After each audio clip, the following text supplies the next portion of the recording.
Assalamualaikum warahmatullahi wabarakatuh. Syukur alhamdulillah kita masih bisa berjumpa lagi di channel Berkah 3 Menit ini. Channel inspirasi Islam dan keutamaan dalam beramal. Sholawat serta salam tetap tercurahkan kepada junjungan Nabi besar kita, Nabi Muhammad SAW.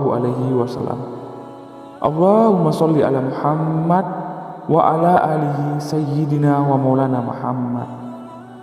Besar harapan dan doa saya, semoga saudaraku semua selalu diberikan kesehatan, dimurahkan rezekinya, dan dipanjangkan umurnya.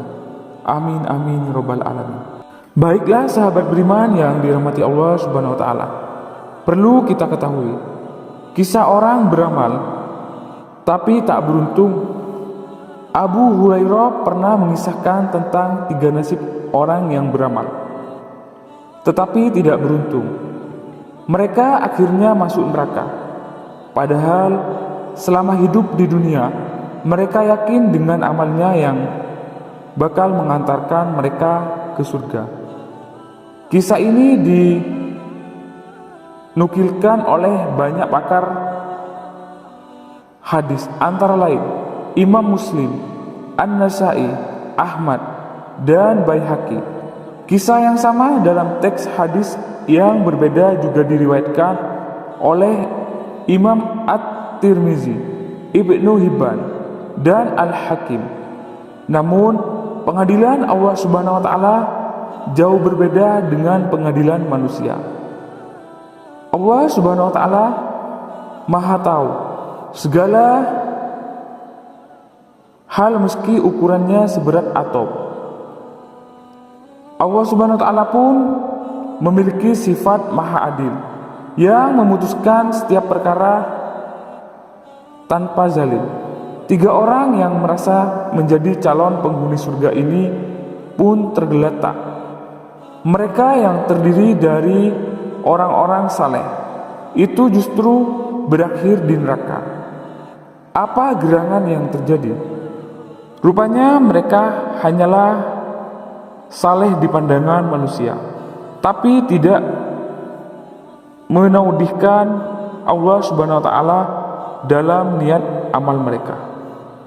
Orang pertama dipanggil menghadap Allah Subhanahu wa taala. Ia merupakan seorang pria yang mati syahid. Si pria mengakui banyaknya nikmat yang diberikan Allah padanya. Allah pun bertanya, "Apa yang telah kau perbuat dengan berbagai nikmat itu?"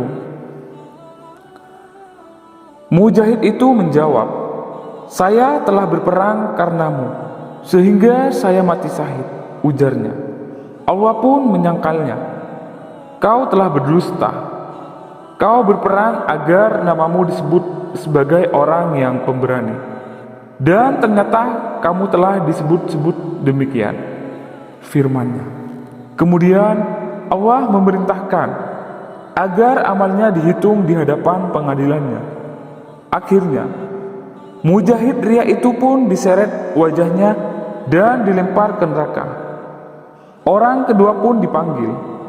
Ia merupakan seorang ahli agama yang alim, penuntut ilmu yang mengamalkan ilmunya dan mengajarkan Al-Quran kepada manusia. Seperti orang pertama, Allah bertanya hal yang sama. "Apa yang telah engkau perbuat dengan berbagai nikmat itu?"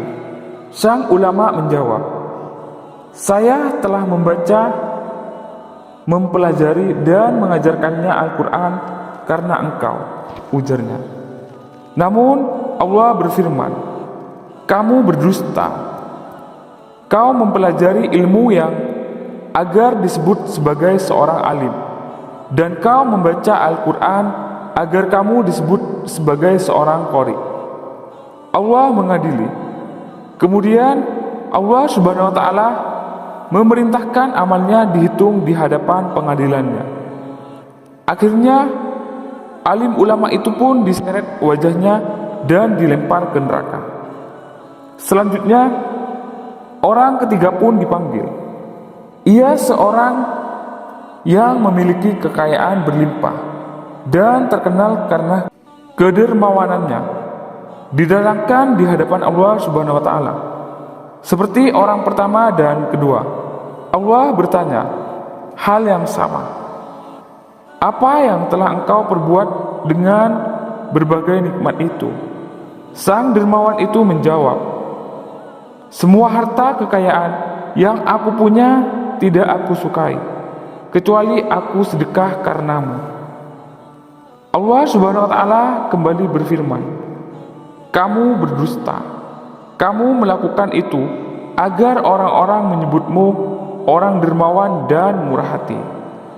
Kemudian Allah Subhanahu wa taala memerintahkan agar amalnya dihitung di hadapan pengadilannya. Akhirnya sang dermawan itu pun diseret wajahnya dan dilempar ke neraka.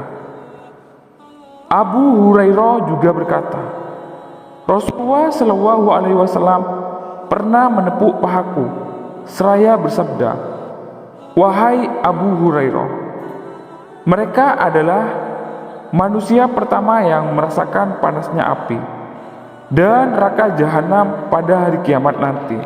Hadis riwayat Muslim. Baiklah sahabat beriman yang dirahmati Allah Subhanahu wa taala. Demikian video kali ini. Semoga menjadi wasilah dan bermanfaat untuk kita semua. Amin amin ya rabbal alamin.